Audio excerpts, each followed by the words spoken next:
Var қазақ тілі пәні 5-ші сабақ. 19-ші жаттығуға қараймыз. Мәтін түрлері туралы біліміңді есіңе түсіріп, сызбаны толықтыр дейді. Балалар, біз 2-ші сыныпта мәтін үш түрі болады дедік, иә? Мәтін үш түрі болады. Әңгімелеу мәтіні, сипаттау мәтіні, пайымдау мәтіні. Әңгімелеу мәтіні бір нәрсе жайында хабарлайды. Яғни, не істеді, қайтеді, қайда болыпты сұрақтарына жауап береді. Сипаттау мәтіні адам, табиғат, жануарлар сипатталады, иә? Қай сұрақтарына жауап береді. Ал пайымдау мәтінінде оқиға құбылысының себептері түсіндіріледі, дәлелденеді. Неліктен, неге сұрақтарына жауап береді. Мәтіндерді оқып өзара салыстыр. Ақ бөкендер ен даланы мекендейді. Олар топ-тобымен жайылады. Кәрі ақ бөкендер қарауылда тұрады.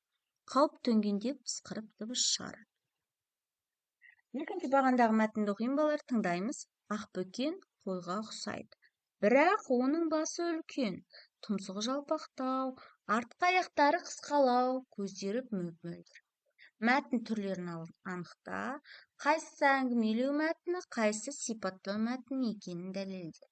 1-ші бағандағы мәтін әңгімелеу мәтіні, иә?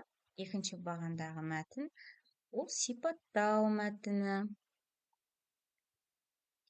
21-ші жаттығу мәтін тақырыбына сай келмейтін бөлікті алып тастап, оны қайта құрастырып жаз дейді, иә? Енді көптен бері қора сыртында 2 таяқ жататын, екеуі де дос еді. Морж сойдақ тісті полярлық мақұлық. Ол шаян бақалшақтарын қазып жеп қоректенеді. Бір күні қалтай біреуін қазық қып қағып бұзауын арқандады. Сол-ақ екен әлгі таяқтың көкірегінен нан пісіп шыға келді. Өйтпегенде ше, қазық болып пайдаға жарады ғой. Балтабай әділов. 2 таяқ деп мәтінге ат қояйық. Және мынау артығын сай келмейтін бөлігін алып тастап, мәтінді қайта құрастырамыз. Көптен бері қора сыртында 2 таяқ жататын, екеуі дос еді. Бір күні қалтай біреуін қазық қағып, біреуін арқандады. Сол-ақ екен әлгі таяқтың көкірегінен нан пісіп шыға келді. Өйтпегенде ше, қазық болып пайдаға жарады ғой. Мына сөздердің тестісін қойып өлең құра. Тоны қандай жылы еді? Маған қатты ұнады. Мұз үстінде жүреді, суға сүңгіп шығады.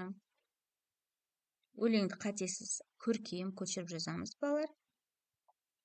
Сипаттау мәтіні сызбасына қара дейді. Сипаттау мәтіні заттың белгісін, түрін, түсін, ерекшелігін сипаттайды. Мысалы, сызбаның көмегімен қойды сипаттап жазыңдар. Ол үшін оның ерекше белгілерін санамалап көрсетті. Мінез қасиеті жуас, бойы аласа, ерекше белгісі жүні қалың болады. Енді қойды сипаттап жазып көрейік. Қой 4 түлік малдың ішіндегі қазақтың ең сүйіктісі. Өзі майда, өсімтал, бойы аласа, момақан, жүні қалың.